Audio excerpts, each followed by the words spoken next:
Good evening to all, this is Ritu and welcome to study more knowledge. तो DSSB TGT Hindi का जो exam हुआ था 4 सितंबर और 5 सितंबर में, उनकी आंसर कीज़ आ चुकी हैं। तो ये एक आंसर की लेकर आई हूँ मैं, जो कि 4 सितंबर को आपका एग्ज़ाम हुआ था DSSB TGT हिंदी का, और ये सेकंड शिफ्ट में एग्ज़ाम हुआ था। तो इसमें आपको आने वाले और एग्ज़ाम्स के लिए थोड़ी हेल्प मिल जाएगी, क्योंकि इसमें कॉमन पेपर भी है, और कॉमन पेपर के अलावा इसमें सब्जेक्ट वाला पेपर भी है। जो जिनका आगे हिंदी का एग्ज़ाम आने वाला है, चाहे वो यूपी का एग्ज़ाम दे रहे हों या फिर किसी और स्टेट का एग्ज़ाम दे रहे हों, तो उनको हेल्पफुल रहेगा, क्योंकि कभी कभी दूसरे स्टेट्स के जो प्रीवियस ईयर होते हैं उनमें से भी क्वेश्चंस उठा लिए जाते हैं। तो और बाकी आपकी थोड़ी प्रैक्टिस भी हो जाएगी, थोड़ा लर्न हो जाएगा प्रीवियस ईयर के थ्रू। तो ये काफ़ी हेल्पफुल रहेगा बाकी लोगों के लिए भी जो एग्ज़ाम देने वाले हैं कोई भी हिंदी का। तो चलिए शुरू करते हैं, फटाफट से आंसर देखेंगे।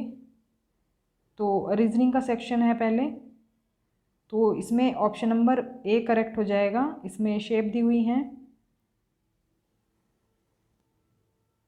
जिस तरह से इसमें रिलेशन है उसी तरह से इसमें हमें बताना है, तो ये फर्स्ट ऑप्शन इसमें हो जाएगा करेक्ट।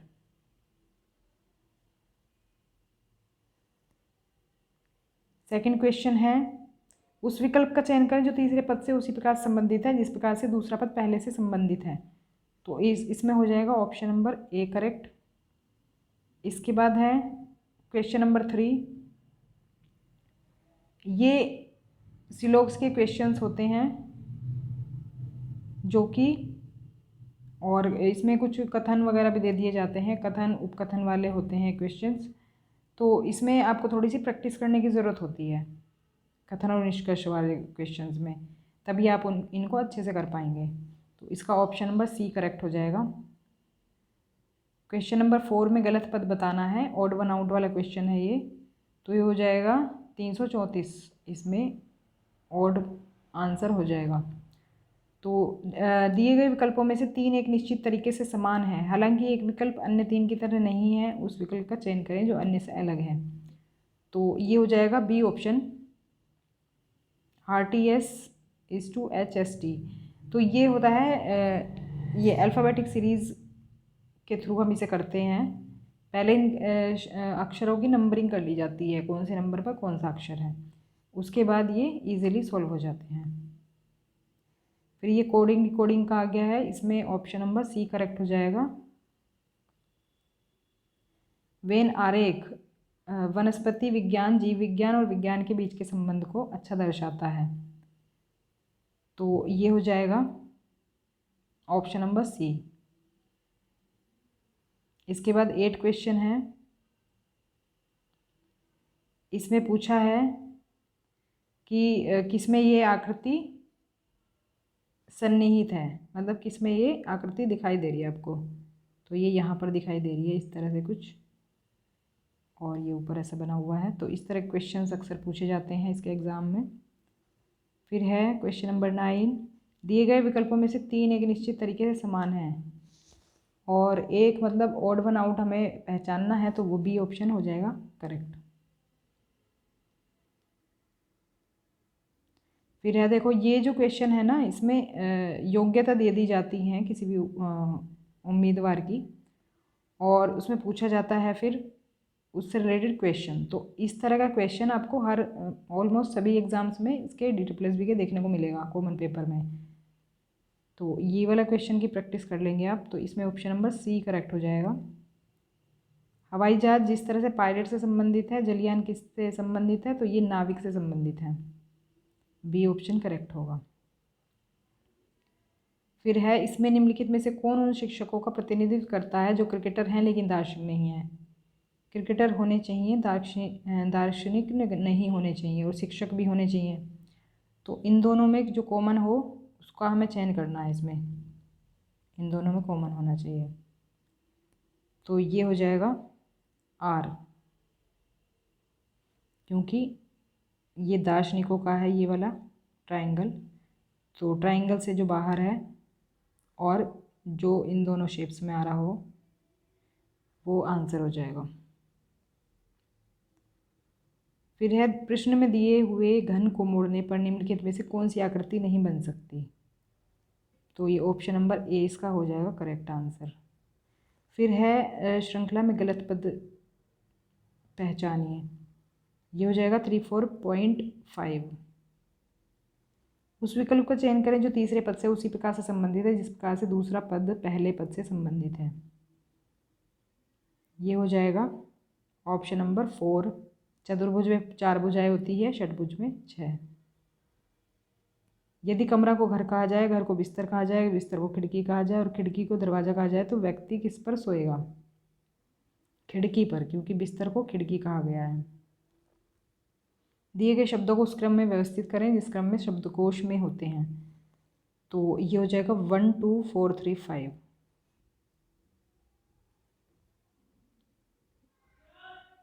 डायरेक्शन का क्वेश्चन दिया हुआ है, इसमें हो जाएगा option number C.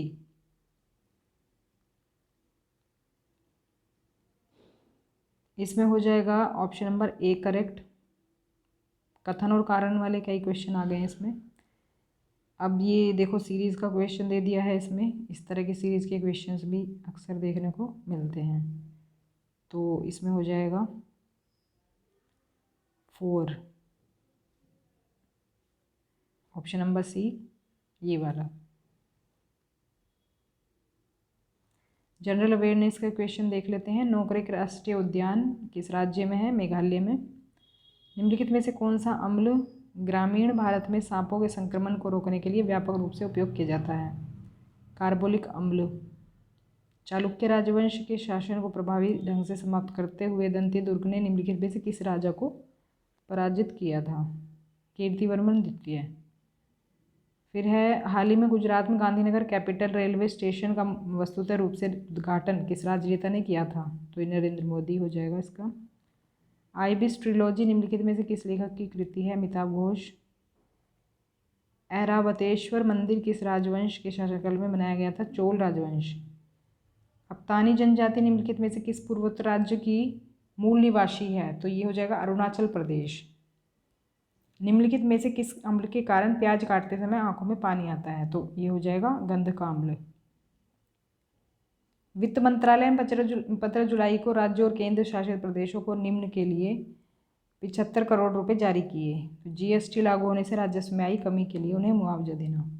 4th option हो जाएगा इसमें। बीरबल साहनी अपने वैज्ञानिक अनुसंधान के लिए निम्न रूप में जाने जाते थे। तो ये हो जाएगा पुरावनस्पतिज्ञ। C option. संविधान में संशोधन करने की संसद की सत्ता संविधान के भाग कौन से में निहित है। ये 20 में निहित है। कृष्णा पूनिया निम्नलिखित में से किस एथलेटिक स्पर्धा से जुड़ी हैं। तो ये है डिस्कस थ्रो। मुंतखब उत तवारिख पुस्तक भारत में इस्लामी शासन का इतिहास है जो निम्न के द्वारा लिखी गई है। तो ये लिखी गई थी अब्दुल कादिर बदायूं ने। भारत का सबसे ऊंचा जलप्रपात माना जाता है 1840 फीट की ऊंचाई से गिरता है। तो ये हो गया भाम्बवली वजराई जलप्रपात। भारतीय नौसेना को किस देश से 2 MS-60 रोमियो हेलीकॉप्टर मिले हैं। तो ये संयुक्त राज्य अमेरिका। मिल्खा सिंह ने 1958 के राष्ट्रमंडल खेलों में निम्नलिखित में से किस प्रतियोगिता में स्वर्ण पदक जीता था। तो ये 400 मीटर। भारतीय रिजर्व बैंक किस बैंक में बैंक ऑफ इंटरनेशनल सेटलमेंट्स का हिस्सा बन गया। तो ये हो जाएगा 2013 में। निम्नलिखित में से किस देश के साथ भारत का कार्यात्मक मुक्त व्यापार संधि या व्यापक आर्थिक भागीदारी नहीं है। तो ये है कनाडा। 2 या 2 से अधिक राज्यों के लिए सामान्य उच्च न्यायालय होने का प्रावधान किसके द्वारा पेश किया गया था। तो ये हो गया 7वां संशोधन अधिनियम 1956 के द्वारा। निम्नलिखित में से कौन सा राज्य देश में गन्ने का सबसे उच्चतम उत्पादक है। तो ये है उत्तर प्रदेश। फिर आ जाता है अरिथमेटिक एबिलिटी मैथ का सेक्शन। इसमें भी आंसर देख लेंगे फटाफट से। पहले का हो जाएगा 4th, सेकंड का हो जाएगा बी ऑप्शन 74 वर्ष। 2 संख्याओं का महत्तम समापवर्त और लघुत्तम समापवर्तक क्रमशः 40 और 840 है।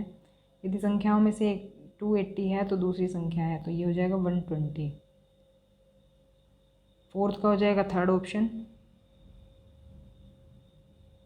DI के क्वेश्चंस भी इसमें देखे गए कई, आपको 3-4 क्वेश्चन मिल जाएंगे कम से कम।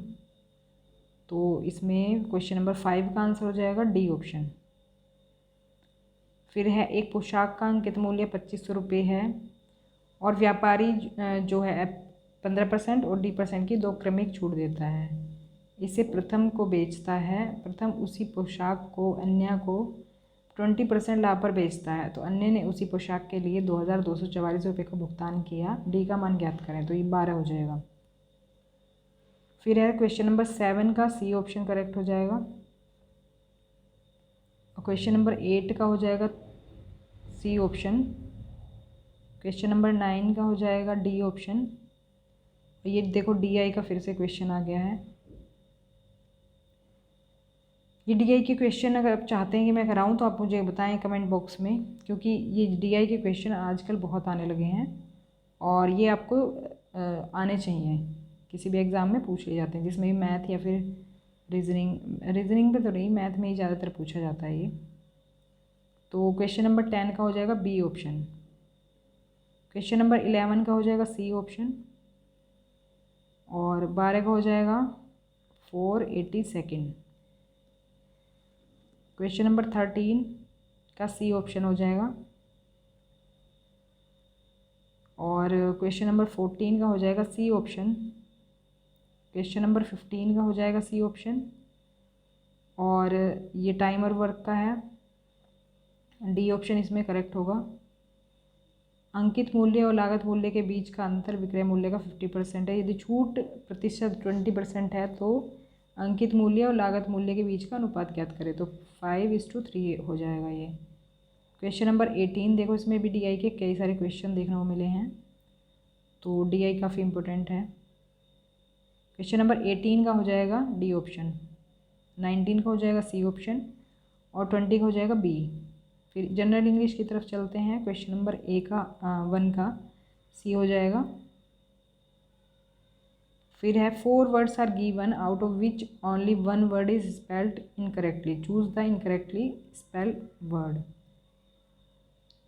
तो ये हो जाएगा इरेसोल्यूट, तो बी ऑप्शन इसमें हो जाएगा करेक्ट। क्वेश्चन नंबर 3 का सी हो जाएगा, 4 का बी हो जाएगा, क्योंकि हमें मेन हिंदी का सॉल्यूशन देखना है।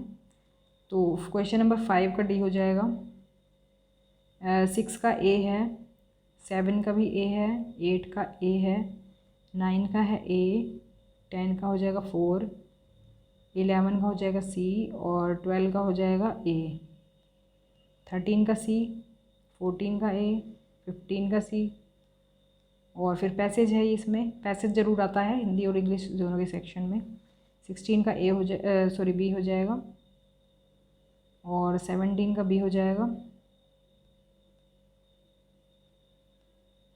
18 का डी हो जाएगा और 19 का डी हो जाएगा और ये हो जाएगा 20 का भी 4 हो जाएगा डी। तो मेन हमारे क्या है, हिंदी सेक्शन हमें देखना था, तो हिंदी सेक्शन देख लेते हैं किस तरह क्वेश्चंस आए हुए हैं। और अगर आपका कोई भी एग्ज़ाम है तो उसमें ये काफ़ी हेल्प मिलेगी आपको। तो इनको आप जो भी आपका गलत अगर हो जाता है, पहले तो आप मॉक टेस्ट की तरह करें इसको। मॉक टेस्ट क्या, इसमें तो सॉल्यूशन ऑलरेडी दिया हुआ है, मतलब अगर आप सॉल्व नहीं कर पाते हैं तो उसको आप क्या करेंगे, फिर बाद में उसी टॉपिक को पढ़ेंगे अगर आपसे कोई मिस्टेक होती है तो देख लेते हैं जनरल हिंदी का क्या है। 1 + 1 इसकी संधि हमें करनी है, तो ये हो जाएगा 1-1। खरा खेल फर्रुखाबादी, तो मुहावरे का अर्थ बताना हमें, ये निष्कपट व्यवहार आंसर हो जाएगा इसका।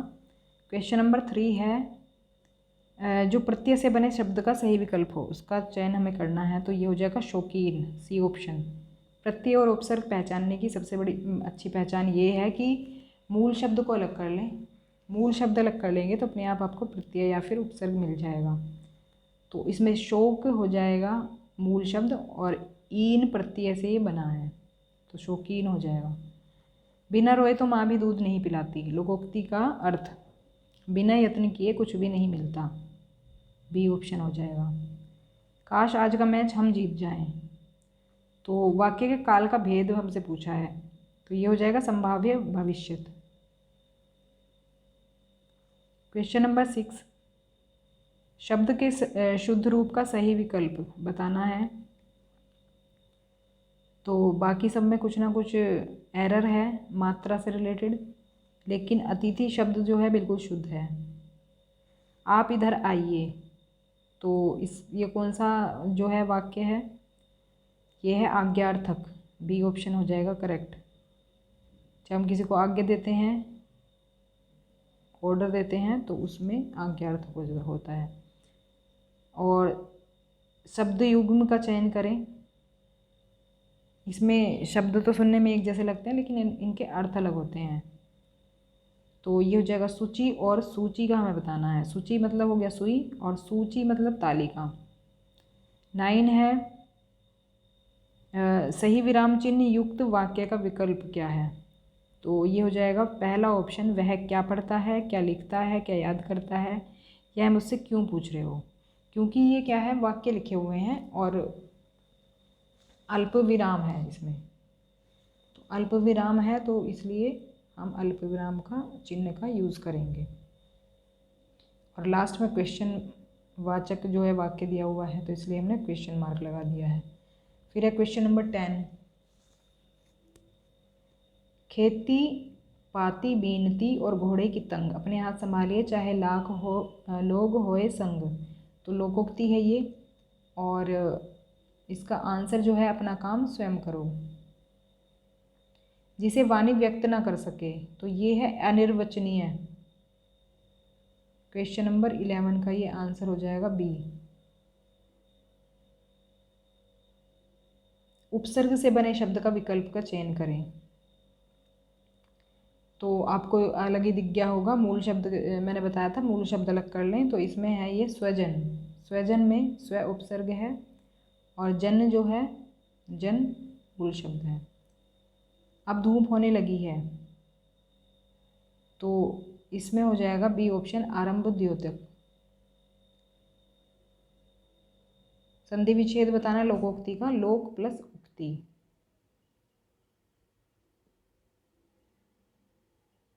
तो रिक्त स्थान भरना है, जीवन बिताना अच्छा रहता है, कैसा, सादा जीवन। तो डी ऑप्शन हो जाएगा इसमें। पैसेज दिया हुआ है, 250 रुपये तो एक साथ आँख सेकने के लिए भी न मिलते थे। इसका आशय है एक साथ 250 रुपये देखने को न मिलते थे। भाई का सही तत्सम शब्द है, तो भ्राता हो जाएगा। रुपए की मांग सुनकर लाला जाऊलाल की क्या दशा हुई। तो ये हो जाएगा जी सनसना गया, डी ऑप्शन। पत्नी ने रुपए किससे मांग लेने की धमकी दी, तो भाई से। लाला झाऊलाल पानी पीते समय कहाँ खड़े थे, तो ये हो जाएगा ए ऑप्शन, छत की मुडेर पर। अब देखो ये सब्जेक्ट कंसर्न वाला पोर्शन आ गया है। अब ये 100 क्वेश्चंस हमारे सब्जेक्ट वाले हैं। 30 दिन मालवीय जी के साथ पुस्तक के रचयिता कौन है, ये हो जाएंगे राम नरेश त्रिपाठी।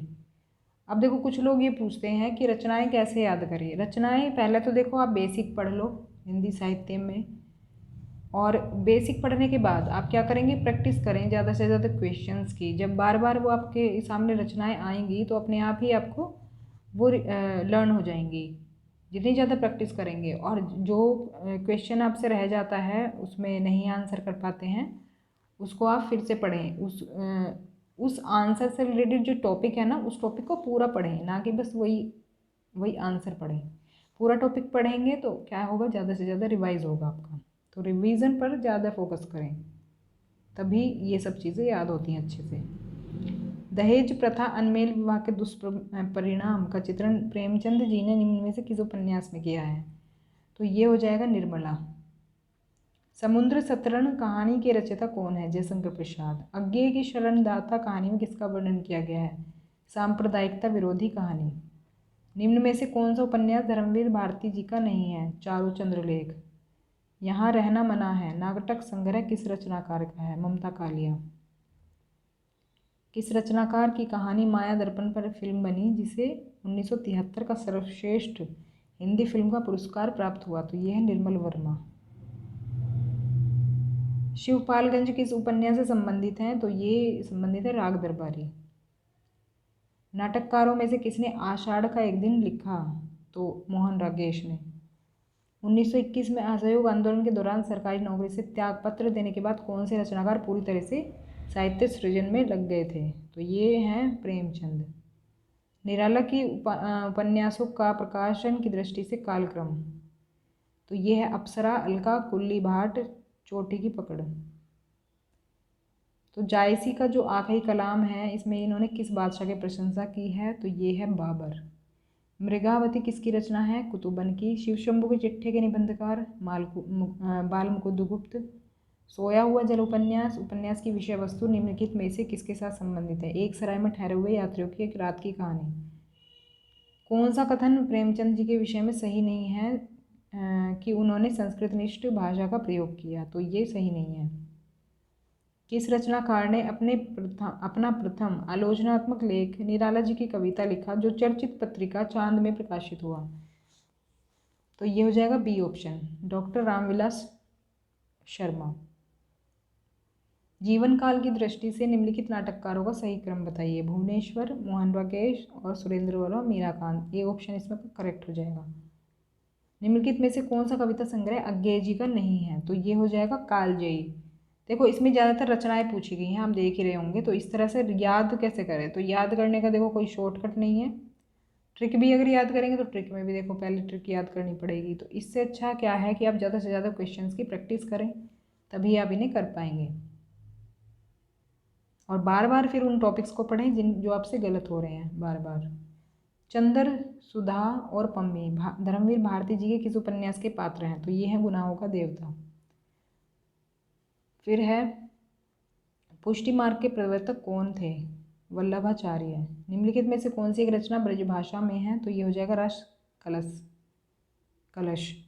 ज्योतिष ग्रंथ खेत कोटुतम का रचयिता कौन है? ये है रहीम। किस रचनाकार के बचपन का नाम राम बोला था? तो इसमें जाएगा तुलसीदास। तन चितुर मन राजा कीन्हा, हिय सिंघल बुद्धि पद्मिनी चिन्हा। पंक्तियाँ किस ग्रंथ की है? पद्मावत की है। दिवस का अवसान समीप था, गगन था कुछ लोहित हो चुला। यह प्रकृति चित्रण महाकाव्य किस महाकाव्य का है? तो यह है प्रिय प्रवास। अति सूधो स्नेह को मार्ग है किस कवि की पंक्तियां हैं? तो घनानंद की हैं ये। डैश पानी की धारा है जो कठिनाई से नीचे सरलता की ओर जाती है। तो क्या है ये? किसके बारे में कहा गया? भाषा के बारे में। भाषा पानी की धारा है जो कठिनाई से नीचे सरलता की ओर जाती है। निम्नलिखित में से कौन सी नरोत्तम दास की विख्यात कृति है? तो ये है सुदामा चरित। भाषा का पहला रूप लिखकर दूसरा बोलकर, तो तीसरा रूप क्या है? तो वो है सांकेतिक भाषा। निम्न में से कौन सा विकल्प आचार्य महावीर प्रसाद द्विवेदी के संबंध में सही विकल्प है? खड़ी बोली का परिष्कार किया। महावाणी किस संप्रदाय की रचना है? निम्बार्क। निम्न में से कौन सी रचना मिश्र बंधु द्वारा रचित नहीं है? तो ये है पृथ्वी कल्प। भारत में बोलने वालों के आधार पर भारोपीय परिवार का प्रतिशत क्या है? तो ये है 73%। सबसे ज़्यादा भारोपीय परिवार की जो भाषाएं वो बोली जाती हैं। निम्नलिखित में कौन निर्गुण भक्ति के कवि नहीं है? तो ये है मीरा। बालकृष्ण शर्मा नवीन के संबंध में कौन सा कथन सही नहीं है? तो ये है डी ऑप्शन, वे छायावाद के प्रतिनिधि कवि थे। निम्न में से मैथिली शरण गुप्त का कृष्ण काव्य कौन सा है? तो ये हो जाएगा डी ऑप्शन, द्वापर। गीत फरोश किसकी रचना है? तो ये हो जाएगा भवानी प्रसाद मिश्र। निम्नलिखित में से कौन कृष्ण भक्ति शाखा का कवि नहीं था? तो ये हो जाएगा कबीरदास। क्योंकि कबीरदास जो है वो निर्गुण भक्ति शाखा के कवि थे। रात के उर में दिवस की चाह का शर हूँ किस रचनाकार की पंक्ति है? तो ये है महादेवी वर्मा की। निम्न विकल्पों में से उस विकल्प का चयन कीजिए जो दिए गए शब्द युग्म के सही अर्थ वाला विकल्प है। तो कटक और कटुक का कौन सा मतलब अर्थ सही है, तो ये हो जाएगा डी ऑप्शन। कटक मतलब सेना और कटुक मतलब कड़वा। लोक प्लस उपचार की संधि क्या होगी? लोकोपचार। मुरलीधर के लिए क्या है? मुरलीधर जो है ये समास कर दिया गया है, ये इसका समास विग्रह करना है, तो मुरली धारण करने वाला। हिंदी अहिंदी लोगों के लिए उतनी ही विदेशी है जितनी हिंदी समर्थकों के लिए अंग्रेजी। यह शब्द किसके हैं? तो ये हैं सी राजगोपालाचार्य, 1958। निम्न विकल्पों में से उस विकल्प का चयन कीजिए जो दिए गए शब्द का पर्यायवाची शब्द नहीं है। तो सिंह का पर्यायवाची नहीं है उरग, बाकी सब सिंह के पर्यायवाची हैं। किसी भी भाषा को लिखने का ढंग कहलाता है, तो ये कहलाता है लिपि, कि हम किस तरह से लिख रहे हैं। यह लिपि अक्षरात्मक लिपि है जबकि रोमन लिपि वर्णात्मक लिपि है। तो अक्षरात्मक कौन सी लिपि है? देवनागरी। मूल भाषा का यह भेद डैश पर आधारित है? इतिहास आधारित है। क्वेश्चन नंबर 9, हिंदी ये डैश दिया हुआ है, भारत की राष्ट्रभाषा और राजभाषा है, तो ये हो जाएगा डी ऑप्शन। वैसे राष्ट्रभाषा नहीं है इसमें, ये राष्ट्रभाषा ऑप्शन गलत दिया हुआ है, सिर्फ राजभाषा है ये हिंदी। भाषा डैश पर आधारित है, तो भाषा वाक्य पर आधारित है। तो विलोम शब्द बताना है क्षणिक का, ये हो जाएगा शाश्वत। भारतीय आर्य भाषा को कितने कालों में विभक्त किया गया है? तो 3 भागों में विभक्त किया गया है, प्राचीन, मध्य और आधुनिक। मुल्ला दाऊद ईस्वी की अवधि भाषा की पहली कृति कौन सी है? तो ईस्वी 1370 की पूछा हमसे, तो ये चंद्रायन है, लोर कहा भी कहते हैं इसे। और डैश शैली से तमिल, तेलुगु, मलयालम और कन्नड़ लिपियों का विकास हुआ, तो ये दक्षिणी शैली से हुआ। आपने देखा होगा दक्षिण भाग में भारत के ये सभी लैंग्वेज बोली जाती, तमिल, तेलुगु, मलयालम, कन्नड़ वगैरह।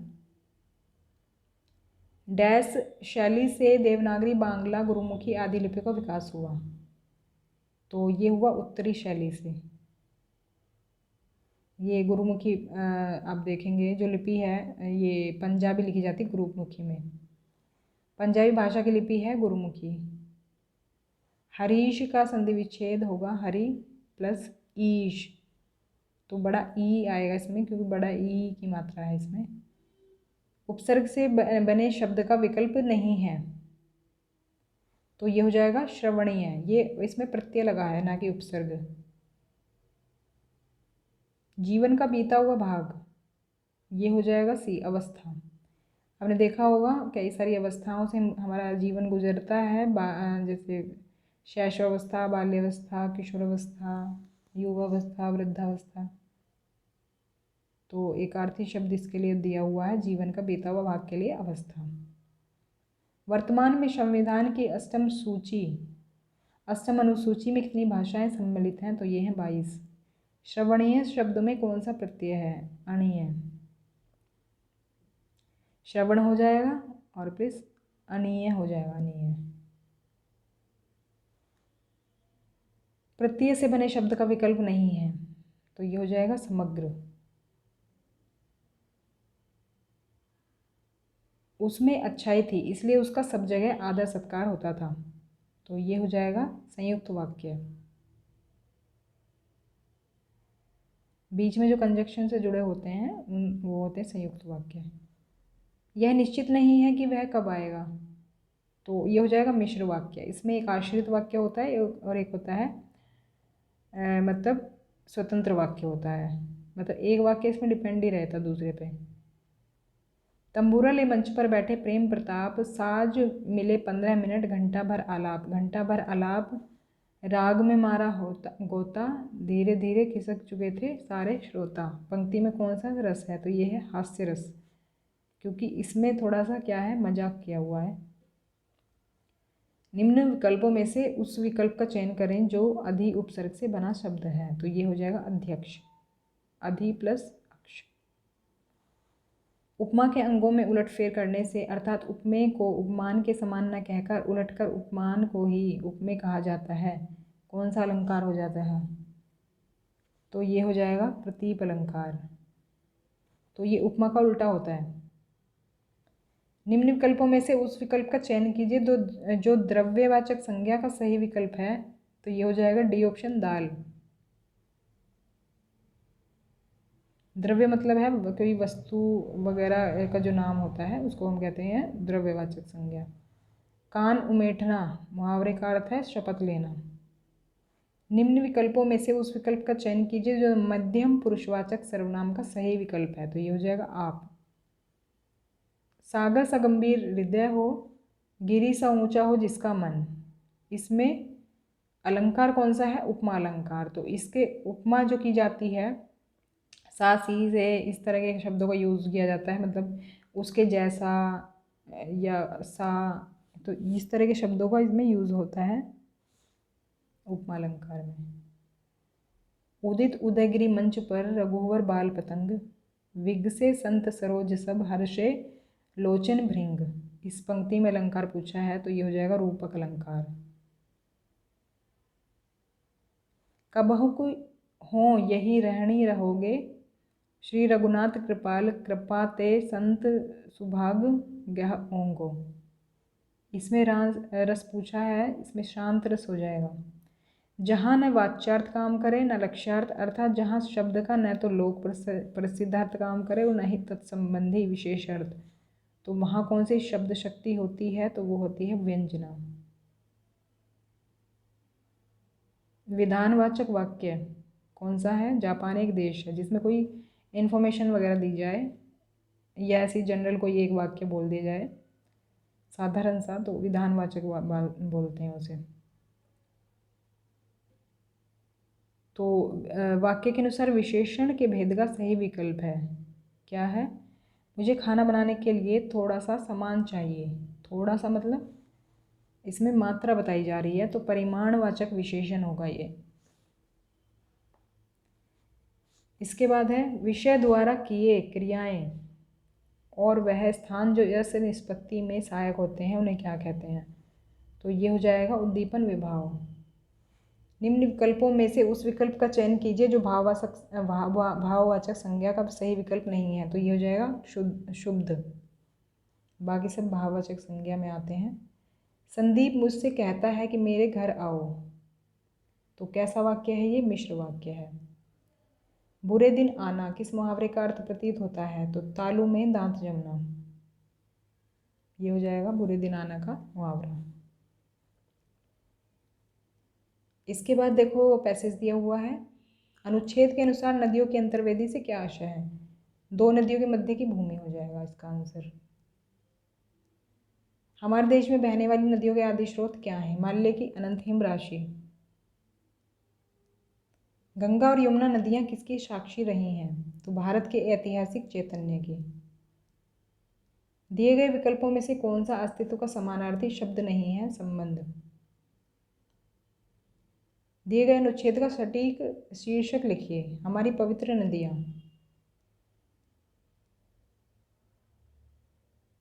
यहाँ पर एक दिया हुआ है काव्यांश। अनुच्छेद के अनुसार विश्व बलि शासन किसे कहा है? तो ये हो जाएगा ब्रिटिश शासन को। अनुच्छेद के अनुसार शहीदों के बलिदान से हमें क्या प्राप्त हुआ? तो ये हो जाएगा आज़ादी। कवि किन की मज़ारों पर दीपक जलाने का आह्वान कर रहा है? तो ये हो जाएगा शहीदों के। काव्यांश का उचित शीर्षक चुनिए। शहीदों का बलिदान। इसके बाद दिए गए विकल्पों में से कौन सा व्योम का समानार्थी शब्द नहीं है? तो ये हो जाएगा अवसाद। अभी टीचिंग मैथडोलॉजी के क्वेश्चंस दिए हुए हैं, 10 क्वेश्चन आते हैं इसके। तो इसका पहले का जो है पाठ्य पुस्तक का उपयोग डैश के रूप में किया जा सकता है। तो ये हो जाएगा किसी विषय का अध्ययन। कौन समावेशी शिक्षा का पहलू नहीं है? तो ये हो जाएगा समाज सेवा, डी ऑप्शन। जब विद्यालय में विभिन्न प्रकार की सामग्री का उपयोग किया जाता है तो उसे क्या कहा जाता है? तो ये हो जाएगा डी ऑप्शन, सामग्री अनुकूलन। कौन सी जोड़ी प्रतिभागियों को पारस्परिक कौशल, आत्मविश्वास, संचार और मुखरता विकसित करने में मदद करते हैं? तो मिश्रित लिंग। क्वेश्चन नंबर 5, संचार के बिना लोग एक दूसरे के साथ पारस्परिक क्रिया नहीं कर सकते। बड़ी संख्या के साथ कक्षा को पढ़ाने वाले शिक्षक के लिए कौन सी तकनीक सबसे अच्छी है? तो ये हो जाएगा व्याख्यान और कक्षा नोट्स। जब ज़्यादा संख्या में बच्चे रहते हैं तो उसमें। किस चरण पर गतिविधि पाठ्यक्रम का मॉडल निम्न से ऊपर नहीं जा सका? तो ये हो जाएगा प्रारंभिक चरण। वृद्धि शब्द विशुद्ध रूप से व्यक्ति के किस भाव का प्रतिनिधित्व करता है? तो ये हो जाएगा शारीरिक। नाटक के कितने प्रकार होते हैं? तो ये हो जाएगा रैखिक नाटक विधि, प्रक्रिया उन्मुख नाटक। फिर है वातावरण की सहायता से कमतर प्रयासों से भाषा जोड़ने की प्रक्रिया को कहा जाता है? तो ये हो जाएगा भाषा अर्जन। ए ऑप्शन इसका हो जाएगा करेक्ट आंसर। तो ये थे हमारे DSSB TGT हिंदी के क्वेश्चंस। तो ज़रूरी नहीं है जिनका एग्ज़ाम हुआ हो वही इसको देखेंगे आंसर की को, ये उन सब के लिए भी हेल्पफुल है जो कि एग्ज़ाम देने वाले हैं कोई भी, क्योंकि हिंदी तो एक जैसी ही रहती है, हिंदी साहित्य तो एक जैसा रहता है। तो क्वेश्चंस की जितनी ज़्यादा प्रैक्टिस करेंगे उतना ज़्यादा बेस्ट रहेगा। तो वीडियो पसंद आई हो तो लाइक करेंगे, शेयर करेंगे और चैनल को भी सब्सक्राइब कर लेंगे अगर नहीं किया है तो मिलते हैं नेक्स्ट वीडियो में। Thanks for watching.